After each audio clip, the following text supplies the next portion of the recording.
সংস্কার নাকি নির্বাচন, কোন পথে হাঁটছে ইসলামী আন্দোলন? ইসলামী আন্দোলনের নায়েবে আমির, উনি বরিশাল সিটি কর্পোরেশনের মেয়র প্রার্থী ছিলেন।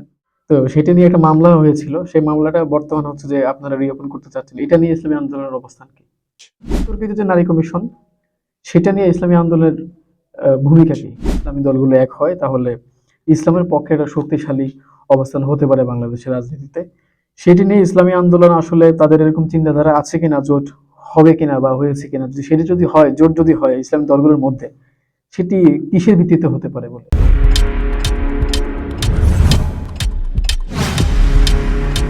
সংস্কার নাকি নির্বাচন, কোন পথে হাঁটছে ইসলামী আন্দোলন? আপনি যেই প্রশ্নটা করলেন যে নির্বাচন না সংস্কার,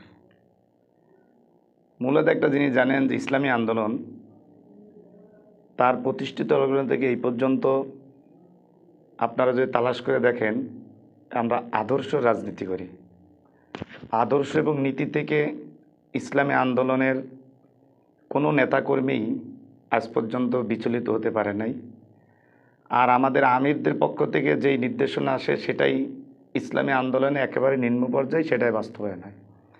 সেই লক্ষ্য থেকে আপনারা কালকেও হয়তো আমার বক্তব্য আপনারা শুনছেন কিনা, যে সেটা হলো যে আমরা যে সংস্কার, এই সংস্কারের পক্ষে আমরা সর্বপ্রথম থেকে আমাদের ইসলামী আন্দোলনের আমিরদের পক্ষ থেকে যেই কথা, শেষ পর্যন্ত অবধি একই কথা থাকবে। আমরা আগে সংস্কার চাই। সেই সংস্কারটা কি হবে, কতটুকু হবে, সেটা ভিন্ন কথা। সেটা যেগুলো প্রয়োজনীয় সংস্কার, যেমন আপনারা দেখেন যে এই 16 বছরে এই ফ্যাসিস্ট সরকার যে বাংলাদেশের যে 18,000 লক্ষ কোটি টাকা বিদেশে পাচার করছে, এটা আপনারা শুনছেন। এই যে কোটি কোটি টাকা বিদেশে, দেশের টাকা বিদেশে পাচার হলো, যদি এটা সংস্কার করে এটা বিচার না হয়ে আবার যদি নির্বাচন হয়, তাহলে আসলে আমরা ফলাফলটা কী পাবো? এই যে দেখেন আপনার গণ অভ্যর্থনার মাধ্যমে নিরীহ মানুষগুলোর উপরে যেভাবে গুলি করে মানুষগুলোকে হত্যা করা হলো, এর বিচার যদি না হয়, না হয়ে যদি আবারও নির্বাচন, তাহলে আসলে আমরা কী পাবো?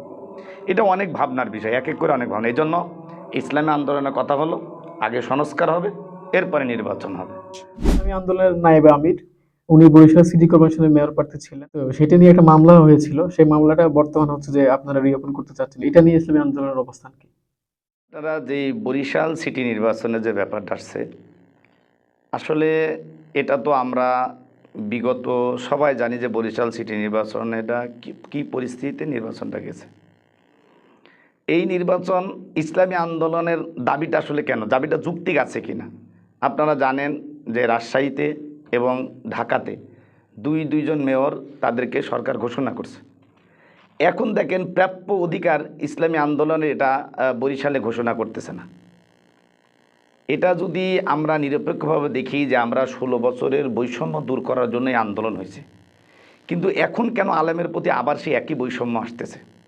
একই বৈষম্য কিন্তু আসতেছে। এই জন্য আমরা আমাদের জায়গা থেকে, ইসলামী আন্দোলন তার জায়গা থেকে মানে কি বলবো, অনড় অবস্থায় থাকবে যে আমাদেরকে যেহেতু ওখানে প্রার্থী দেওয়া হয়েছে, এখানে প্রার্থী দিতে হবে। আর যদি সরকার এখানে প্রার্থী না হয়, তাহলে ওই প্রার্থীকে বাতিল করতে হবে। এটা কিন্তু দেখবেন ইসলামী আন্দোলন কিন্তু তরফ থেকে এমন ধরনের বক্তব্য আসছে। আর যদি না হয়, তাহলে তো ইসলামী আন্দোলন কঠিন থেকে কঠিন আন্দোলনে যাবে। এটা মানে স্বাভাবিকভাবে আমার মনে হয় আপনারা বলবেন যে এটা আন্দোলনে যাওয়া উচিত। এবং আপনারা দেখছেন যে আপনাদের যারা মিডিয়ার জগতে, অনলাইনে জগতে যারা কাজ করে, অনেক অনলাইনে জগতে যারা কাজ করে, তারা কিন্তু এই আওয়াজটাই তুলছে যে সরকার কেন এখানে বৈষম্য করতেছে। তা আসলে মূলত সর্ববিষয়ের উপর যদি তাকায় বলা হয়, এক কথায় বলা হয় যে আমরা বৈষম্য দূর করার জন্য আমরা সবাই হয়তো মুখে বলি, কিন্তু আসলে অন্তর থেকে আমরা কেউ ভিতর থেকে বৈষম্য দূর করতে চাই না।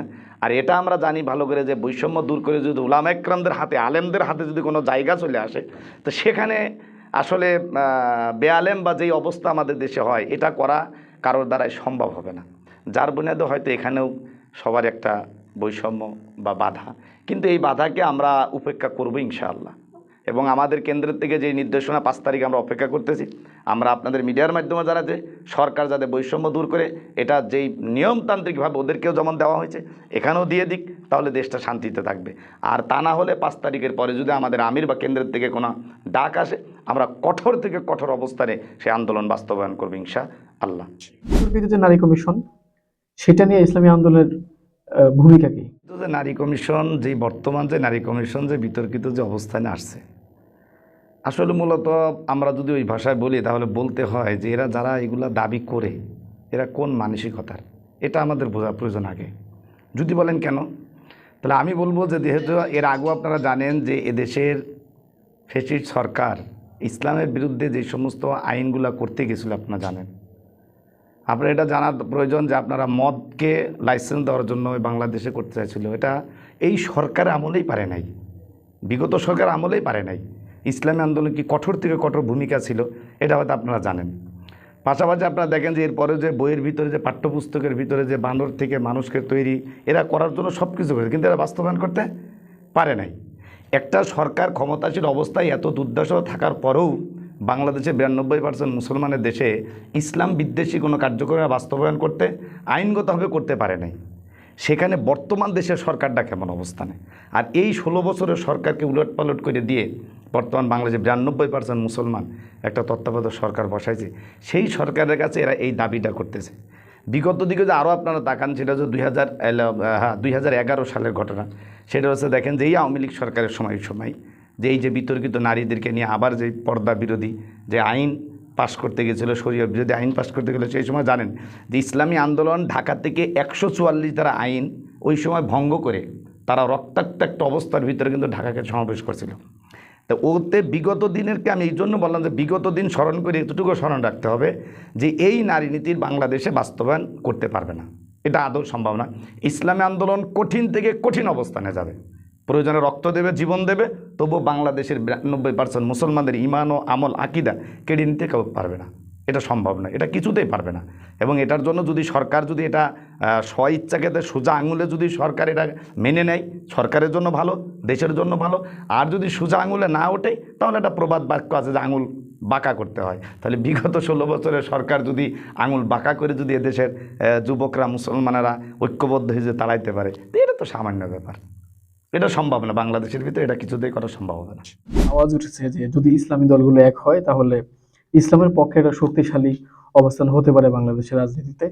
সেটি নিয়ে ইসলামী আন্দোলন আসলে তাদের এরকম চিন্তাধারা আছে কিনা, জোট হবে কিনা বা হয়েছে কিনা, সেটি যদি হয়, জোট যদি হয় ইসলামী দলগুলোর মধ্যে, সেটি কিসের ভিত্তিতে হতে পারে বলে? ইসলামী আন্দোলন সমস্ত ইসলামী দলগুলোকে একটা প্ল্যাটফর্ম আনার জন্য বাংলাদেশে যেই পরিমাণে পরিশ্রম, যেই পরিমাণে প্রোগ্রাম ইসলামী আন্দোলন বিভিন্ন ব্যানারে বিভিন্ন পরিবেশে করতেছে বা করছে, এই বিগত সরকার ক্ষমতা থাকা অবস্থাতেও যেই সংলাপ সহ যেগুলা করছে, যে সমস্ত দলগুলোকে বিশেষ করে ইসলামী দলগুলোকে একটা প্ল্যাটফর্ম আনার জন্য, আমার মনে হয় না বাংলাদেশ আর কোনো একটি ইসলামী দল এত ভূমিকা রাখছে।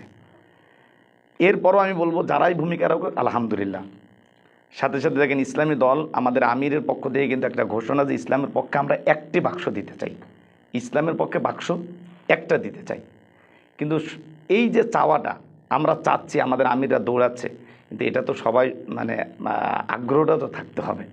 সেই ক্ষেত্রে আপনারা দেখছেন যে বিগত কয়েকদিন আগেই মনে হয় 5টি ইসলামী দল ঢাকাতে আমাদের কেন্দ্রীয় অফিসে এসে আমাদের আমিরের সাথে ওনারা দীর্ঘ বৈঠক করছে এবং 5টি ইসলামী দল কিন্তু একত্রাবোধ ঘোষণা করছে, ইসলামী আন্দোলনের সহ 5টি দল। সেই হিসেবে আমরা এখনও আশাবাদী যে ইসলামের পক্ষে একটি বাক্স। তবে এখানে একটা মারাত্মক কথা কিন্তু লুকাই আছে, ইসলামের পক্ষে একটা বাক্স। তার মানে আমি চাচ্ছি, আপনি যদি ইসলামের পক্ষে না চান তাহলে আপনি নামধারী ইসলাম হলে তো হবে না। ব্যাপারটা এখানে আপনি ইসলাম চান, আপনি ইসলাম চান, কিন্তু আমি চাচ্ছি যে আমি ছাড় দিতে রাজি আছি, আমি চাচ্ছি আসো ইসলামের জন্য, কিন্তু আপনি মৌখিক বলবেন ইসলাম, কিন্তু বাস্তবে আপনি ক্ষমতার জন্য লালায়িত হবেন, বাস্তবে আপনি ক্ষমতার জন্য লালায়িত হয়েই ইসলামের ছত্রছায়ায় আপনি আসতে চাবেন না, কাউরে ছোট মনে করবেন, কাউরে বড় মনে করবেন, এটা তো তাহলে আর এটা আপনার ব্যক্তিগতভাবে চলে যাবে, এটা ব্যক্তিগত রাজনীতি চলে যাবে। কিন্তু এবার কিন্তু পীর সাহেব চরমা বলছেন আমি ইসলামের পক্ষে একটা বাক্স দিব, এটার ভিতরে কিন্তু স্পষ্ট প্রমাণিত একটা কথা থাকতে হবে যে ইসলাম যারা চায় তারা কিন্তু একটা বাক্সে আসতে হবে।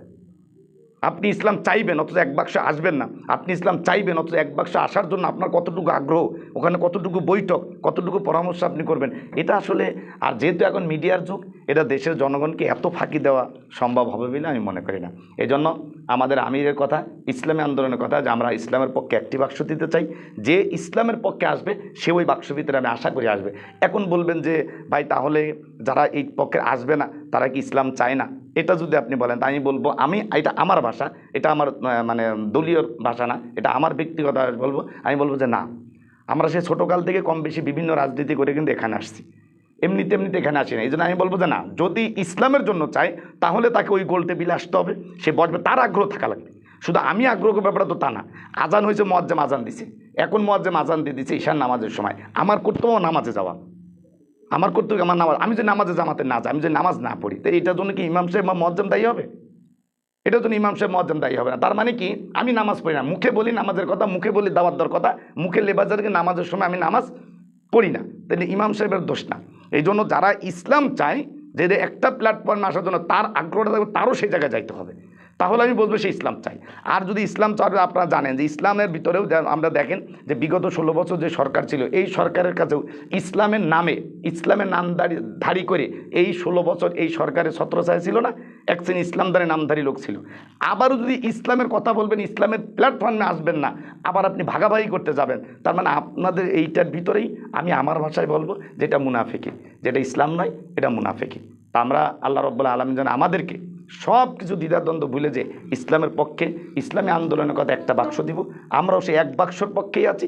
যেমন আজকে দেখেন, আজকে আমাকে একজন প্রশ্ন করতেছে যে যদি এই যে গণ অধিকার পরিষদ, তারপরে এনসিপি, এরা যদি আপনাদের সাথে একত্রাবদ্ধ হয়ে যায়, তাহলে তো আমি একটা কথার কথা বলতেছি, এক্সাম্পল, যেটা বাস্তবতা একজন বললে যে তাহলে তো গণ অধিকারের সাধারণ সম্পাদকের বাড়ি ঝিনাইদহ, উনি যদি এই সিটটা পেয়ে যায়, তাহলে আপনি তো অনেক দিন ধরে এখানে আজকে প্রায় 2 বছর এর উপরে আপনি কাজ করতেছেন, তাহলে আপনার কী হবে? আমি এটা তো কোনো কথাই হলো না। আমি 2 বছর কেন, আমি যদি ওনারা যদি সবাই যদি আমরা একটা প্ল্যাটফর্মে চলে আসতে পারি, গণ অধিকারের পরিষদের যদি এখানে যাচাই তারা যদি চায়, তাদেরকে আসন দেওয়া হয়, আমি এখন যা করতেছি তার চাইতে আরও বেশি কাজ করে দিব, আমি তার চাইতে বেশি কাজ করে দেবো। তাও উনি আমার বলতে এটা কেমন কথা হলো না, আমি না না না, এটা আমি আমার অন্তরের কথা বললাম।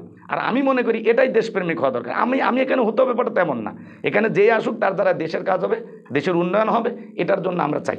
এই জন্য ইসলামের পক্ষে একটি বাক্স আসবে, পীর সাহেব চরমনে এই নিয়ে মেহনত করতেছে, আমরাও সেই মেহনতের পক্ষে আমরা সবাইকে আহ্বান করতেছি। বাদবাকি আপনাদের মাধ্যমে আমরা দাওয়াত পৌঁছায় দোয়া চাই যে আল্লাহ রাব্বুল আলামিন যেন ইসলামের পক্ষে একটি বাক্স আসার তৌফিক দান করে।